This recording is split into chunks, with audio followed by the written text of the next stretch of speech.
कर्म सूत्र संकेत सदृश थी, सोमलता तब मन को चढ़ी शिंजनी सी, खींचा फिर उसने जीवन धनु को। हुए अग्रसर उसी मार्ग में, छुटे तीर से फिर वे, यज्ञ यज्ञ की कट पुकार से रह न सके अब फिर वे। नमस्कार, भारतवाणी में स्वागत है आप सबका। आज महाकवि जयशंकर प्रसाद के महाकाव्य कामायनी पर आधारित मेरी इस श्रृंखला की 35वीं कड़ी से हम प्रवेश कर रहे हैं कर्म सर्ग में। 7वां सर्ग है ये। तो लज्जा से लेकर भविष्य का मूल मंत्र, श्रद्धा ने अपने प्रेमाश्रुओं से भर अपनी अंजलि समर्पण का संकल्प ले लिया है। अपनी सब अभिलाषाएं और कामनाएं इस आत्मसमर्पण के साथ मनु को सौंप दी है। मानव प्रकृति अपनी सभी निधियों की आहुति देकर पुरुष के सृष्टि सृजन यज्ञ में चल दी है अपना भाग निभाने, क्योंकि कर्म ही सृजन का, समृद्धि का आधार है, जो परस्पर सामंजस्य, समन्वय और समरसता की नींव पर ही संभव है। पिछले सर्ग के जो अंतिम 4 पद थे, बहुत द्वंद्व विवाद से घिरे हुए हैं। जब वो नारी को उसके समर्पण के पश्चात भी एक संधि पत्र लिखने का संदेश देते हैं, लिखित में मोहर लगाने को कि कहीं बदल न जाए वो कहीं भविष्य में। लेकिन जीवन के यथार्थ को परिलक्षित करती ये पंक्तियां, ये एक तरफा संधि पत्र जो नारी को विषम परिस्थितियों का भी हंसते हुए सामना करने को कहती हैं, क्योंकि नारी ही प्रकृति स्वरूप वो नींव है हर अनुष्ठान की। ये अलग बात है कि अपने इस संघर्ष में उसे बोझ उठाना पड़ता है, उसे सहना पड़ता है, एक पत्नी बनकर, माँ बनकर, बहन बेटी बनकर। किंतु वही है वो दृढ़ संकल्प, वही है वो संधि पत्र जिसे उसने स्वयं स्वीकार किया है अपने लिए। अपने स्वर्णिम स्वप्नों का दान तो उन्होंने तभी कर दिया था जब पहली बार मनु से भेंट हुई थी और अतिथि बन साथ रहने लगी थी वो मनु के। तब मनु का मन अस्थिर था, समर्पण के साथ बंधे ग्रहण के लिए वो तैयार नहीं थे, क्योंकि किसी भी वस्तु के ग्रहण के साथ उसके प्रति जिम्मेदारियां भी अपने आप ही आ जाती हैं। नारी की स्वाभाविक भावुकता और प्रेम के साथ लज्जा और समर्पण पहले आते हैं, विचार बाद में, और तब तक अपना उसका कुछ भी नहीं रहता। और दिए गए दान पर तो देने वाले का यूं भी सब अधिकार उसी पल समाप्त हो जाता है। लेकिन पुरुष प्रवृत्ति अहम प्रधान होने के कारण वो अधिकार जताता है, वो भी एकाधिकार, पूर्णतः विचार करने के बाद निर्णय लेता है समर्पण का। लेकिन वही एकाधिकार प्रदान करने की उदारता उसमें नहीं है। पुरुष यदि करता है तो नारी है उसकी कर्म भूमि। कर्ता भटकता है, विचलित होता है, लेकिन कर्म भूमि को डोलने का अधिकार नहीं। वो विचलित नहीं हो सकती अपने स्थान से। जरा सा हटी तो फिर आमंत्रण देगी प्रलय को, भूकंप को, ज्वालामुखी को। हिल जाएगी नींव गृहस्थ की। सर्वसमर्थ है वो, सब कुछ कर सकती है। और वर्तमान परिप्रेक्ष्य में हम देख भी रहे हैं, वही दुर्गा है, वही काली है, वही लक्ष्मी है, वही सरस्वती है और वही रति भी है। क्यों होड़ लगाए वो पुरुष से? क्यों न रहे नारी ही बनकर, श्रद्धा बनकर, धात्री बनकर, पुरुष का संबल, प्रकृति बनकर।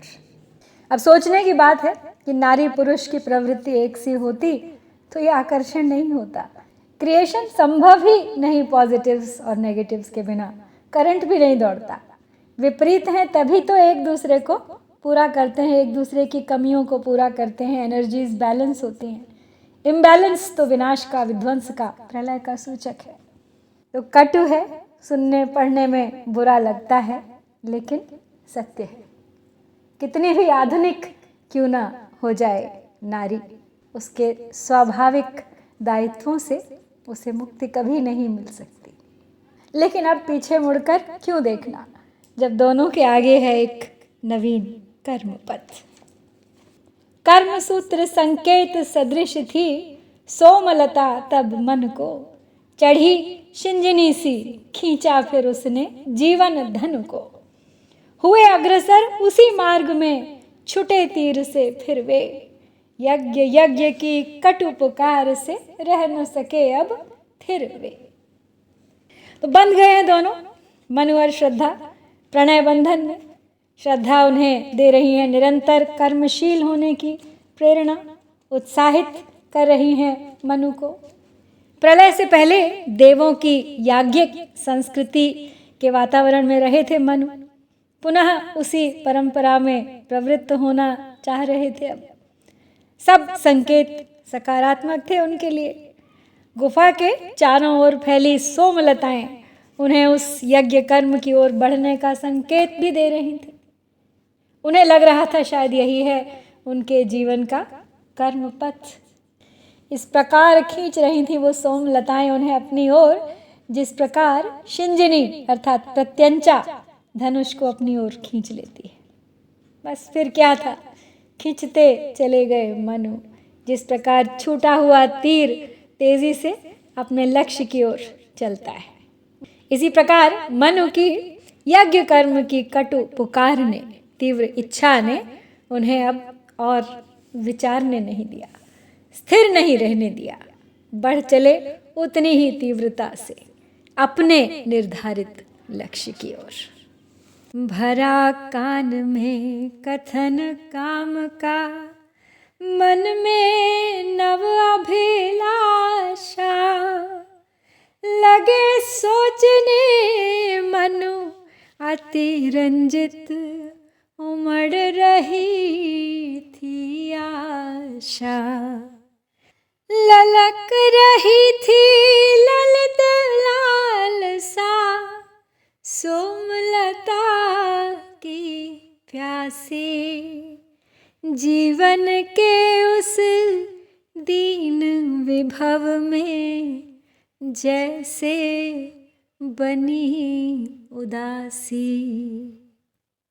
भरा कान में कथन काम का, मन में नव अभिलाषा, लगे सोचने मनु अतिरंजित, उमड़ रही थी आशा। ललक रही थी ललित लालसा, सोमपान की प्यासी, जीवन के उस दीन विभव में जैसे बनी उदासी। मनु के कानों में अभी तक काम का संदेश गूंज रहा था, अभी तक याद था उन्हें वो सब। मन में नई नई अभिलाषाएं उत्पन्न हो रही थी उसके बारे में सोचकर, इसलिए और भी अधिक उनके भीतर यज्ञ आदि जीवनोपयोगी कर्म करने की इच्छा उत्पन्न होने लगी थी। उनके हृदय में श्रद्धा को पूर्ण रूप से अपना लेने की अत्यंत रमणीक आशा भी उमड़ने लगी थी। श्रद्धा के साथ नया जीवन शुरू करना था उन्हें, वो भाव सबसे अधिक बलवान था। एक अविरत प्रेमातुरता की लहर उमड़ रही थी उनके भीतर। सुचारू जीवन यापन के नित्य नए विचार पनपने लगे थे उनके मन में। यज्ञ संस्कृति का अनुभव तो उन्हें पहले से भी था, जहाँ सोमपान किया जाता था, जो सोमलताओं से निर्मित एक प्रकार का एक चमत्कारी पेय होता है। वहाँ यज्ञ में पशु बलि का भी विधान था, और यही सब कर्म बंधन देव संस्कृति को बांधे हुए था। प्रलय में सब सर्वनाश हो गया उस यज्ञ संस्कृति का, तो मन ही मन मनु ने भी मान लिया था एक समय पे उन यज्ञों की असारता को, निरर्थकता को। लेकिन अब न जाने क्यों फिर से परिवर्तन आ गया उनके जीवन में, श्रद्धा के साथ दाम्पत्य सूत्र में बंधने के बाद। उनकी वो सोमपान की ललक फिर से जाग उठी, लेकिन मनु शायद श्रद्धा की प्रेरणा और काम के संदेश को सही नहीं समझे थे। उनके बताए कर्म पथ को उन्होंने कर्म कांडों से जोड़ लिया और फिर वही याज्ञिक कर्म कांडों की ओर अग्रसर होने लगे। सोमपान करने के लिए आतुर हो उठे थे मनु। सोमरस को साधारणतः शराब मान लिया जाता है, किंतु वैदिक मान्यताओं के अनुसार यह ऋषियों का एक चमत्कारिक आविष्कार था जो चिर यौवन प्रदान करता था। पूर्णतः सात्विक माना जाने वाला ये पेय अत्यंत बलवर्धक, आयुवर्धक, प्रजनन शक्ति बढ़ाने वाला और विष के प्रभाव को नष्ट करने वाली एक प्रकार की औषधि ही है। देवता सभी यज्ञादिक कर्मों में सोमरस पान करते थे हव्य स्वरूप। ऋग्वेद में तो सोमरस इंसानों के साथ साथ गौओं को भी देने की बात की गई है। तो मनु भी श्रद्धा के साथ अपना दाम्पत्य जीवन आरंभ करने वाले थे। वही चिर यौवन, वही बलिष्ठ देवत्व स्वरूप, वही पौरुष शक्तियां जिनकी अति कभी देवों का काल बनी थी, फिर से मनु को काम आतुर बना रही थी। लेकिन क्योंकि अब उनके इस वैभवहीन जीवन में वो सब यज्ञ विधान करने के पर्याप्त साधन नहीं थे, बस यही कारण था कि उनकी वो प्रबल इच्छा केवल उदासी बनकर ही रह जाती थी। जीवन की अविराम साधना भर उत्साह झड़ी थी, जो प्रतिकूल पवन में तरणी गहरे लौट पड़ी थी।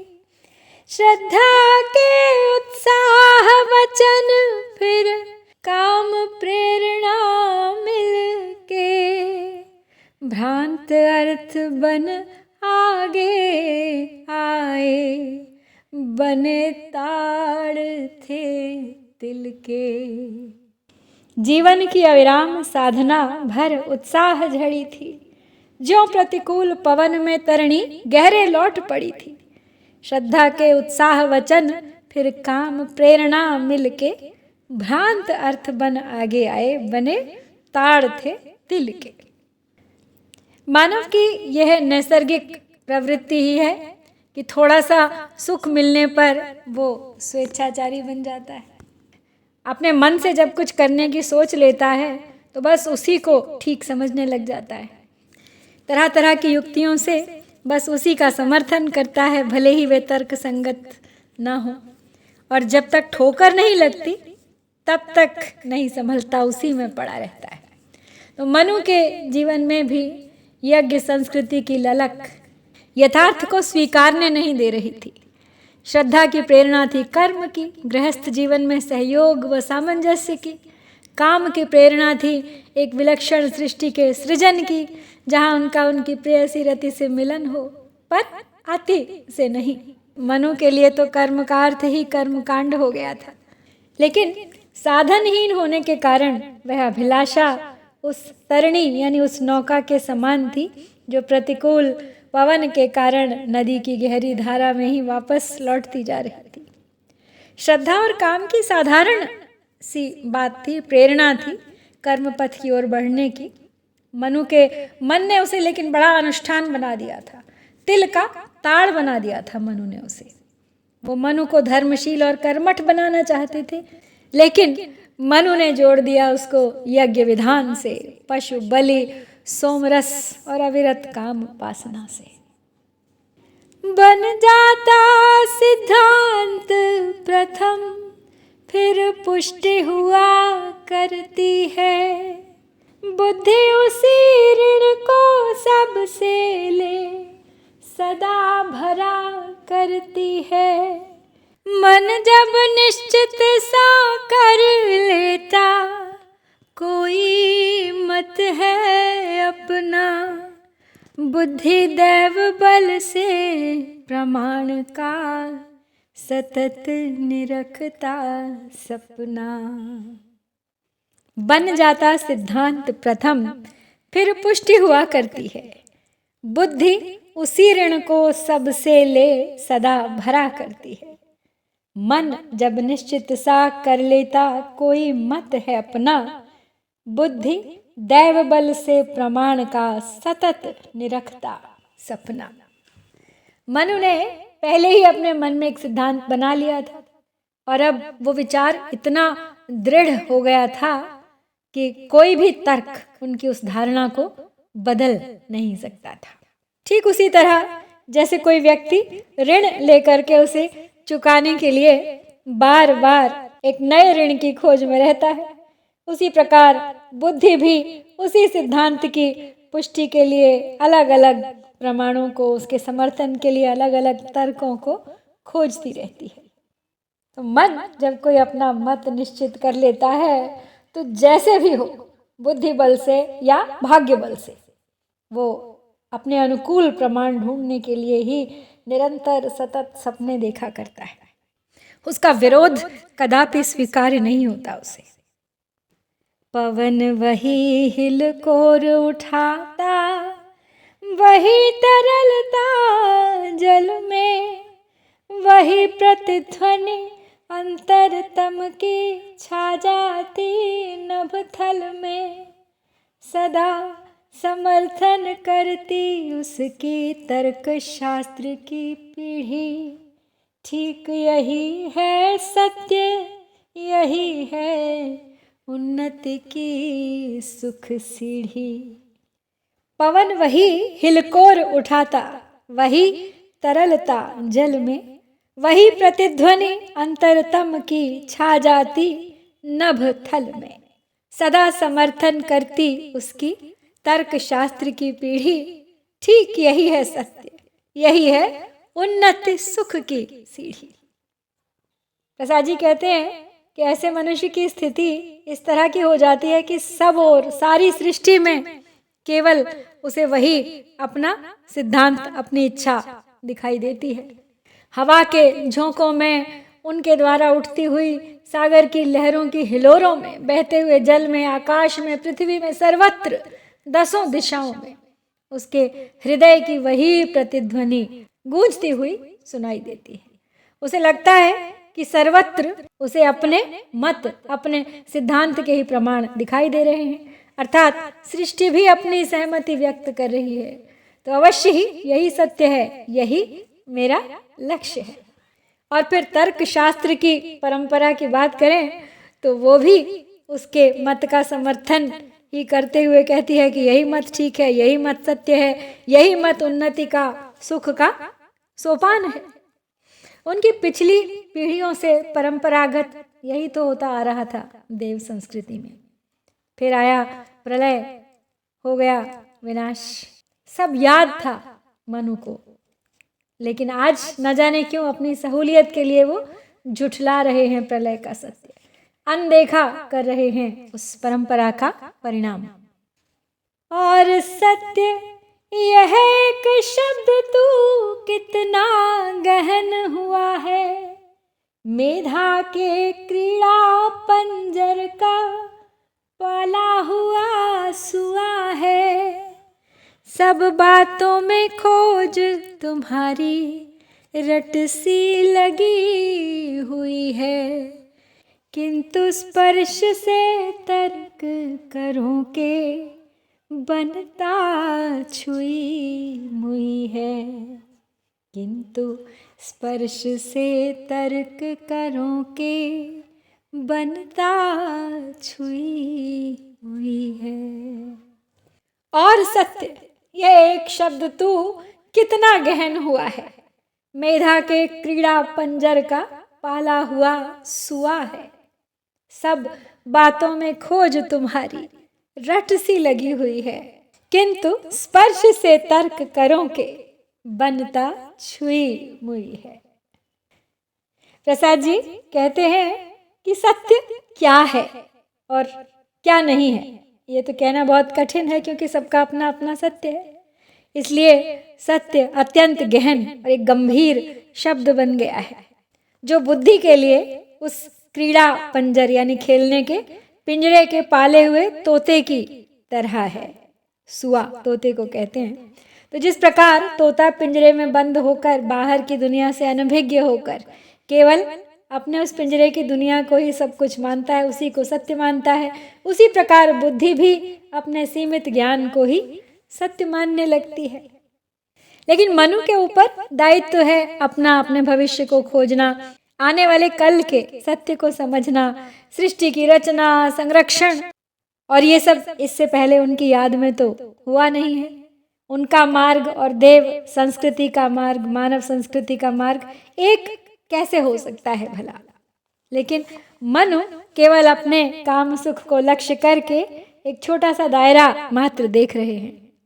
और अब तो सीधे सीधे प्रसाद जी सत्य से ही पूछ बैठे हैं कि तुम भी एक अजीब पहेली हो।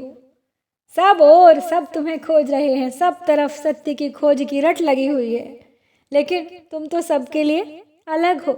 तर्क से तुम्हें जाना नहीं जा सकता, किंतु भावना अर्थात भीतर का, हृदय का भाव ही सत्य की पहचान करा सकता है। तर्क करों का यानी तर्क के हाथों का स्पर्श पाकर तो सत्य यूं भी छुई मुई की भांति अपनी पत्तियां मोड़ भीतर को छिप जाता है, मुरझा जाता है। और फिर सच्चा प्रयास भी तो होना चाहिए सत्य की खोज का। यहाँ तो मनु सब तर्कों से मुंह फेर अपने सिद्धांत पर अटल है। अपने माने हुए मत के आगे उन्हें किसी और का कोई तर्क समझ नहीं आ रहा है, और जो उनके भीतर है वही उन्हें चारों ओर दिखाई भी दे रहा है, तो उनका विश्वास और भी मजबूत होता जा रहा है। अब तो उनका पलटना असंभव हो गया था। तलाश थी उन्हें कुछ यज्ञ विधान के, साध सामान की, पुरोहित की, अनुष्ठान की, लेकिन प्रलय में भला कहाँ बचा होगा कोई पंडित पुरोहित। लेकिन सोचिए तो असंभव भी नहीं है। एक समय लगता था कि केवल मनु ही एकमात्र बचे हैं प्रलय से सुरक्षित। फिर न जाने कहाँ से चली आई श्रद्धा बन के मनु की कामायनी। और फिर एक दिन एक पशु भी दिख गया श्रद्धा के साथ खेलता खाता। तो हो ना हो जहाँ श्रद्धा बची, मनु बचे, पशु बचे, हो ना हो कोई और भी कहीं दूर या फिर कहीं आसपास बच गया हो। चलिए पता चलेगा अगली कड़ी में। आज तो यहीं छोड़ते हैं मनु को उनके सिद्धांतों को पालते। शीघ्र लौटूंगी अगली कड़ी में आगे की कहानी लेकर। लेकिन आइए चलते चलते दोहरा लेते हैं आज के पढ़े हुए सभी पद। कर्म सूत्र संकेत सदृश थे, सोमलता तब मन को चढ़ी शिंजनी सी, खींचा फिर उसने जीवन धनु को। हुए अग्रसर उसी मार्ग में, छुटे तीर से फिर वे, यज्ञ यज्ञ की कटु पुकार से रह न सके अब थिर वे। भरा कान में कथन काम का, मन में नव अभिलाषा, लगे सोचने मनु अति रंजित, उमड़ रही थी आशा।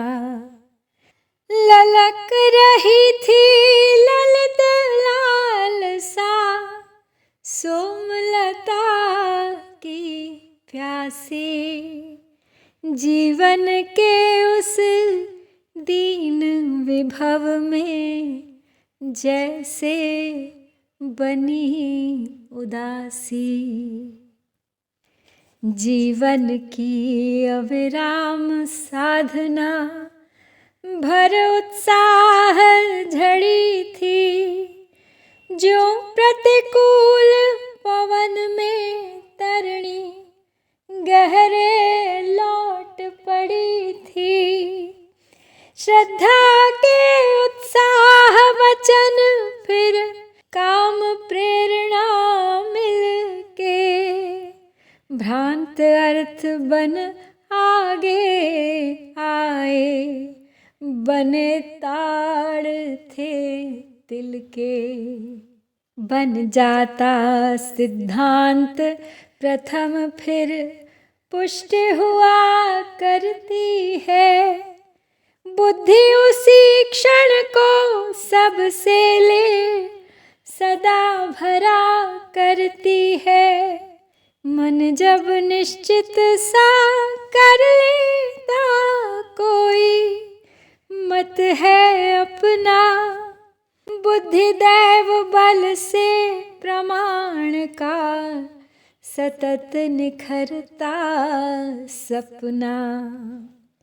पवन वही हिलकोर उठाता, वही तरलता जल में, वही प्रतिध्वनि अंतरतम की छा जाती नभथल में। सदा समर्थन करती उसकी तर्क शास्त्र की पीढ़ी। ठीक यही है सत्य, यही है उन्नति सुख की सीढ़ी। और सत्य यह एक शब्द तू कितना गहन हुआ है।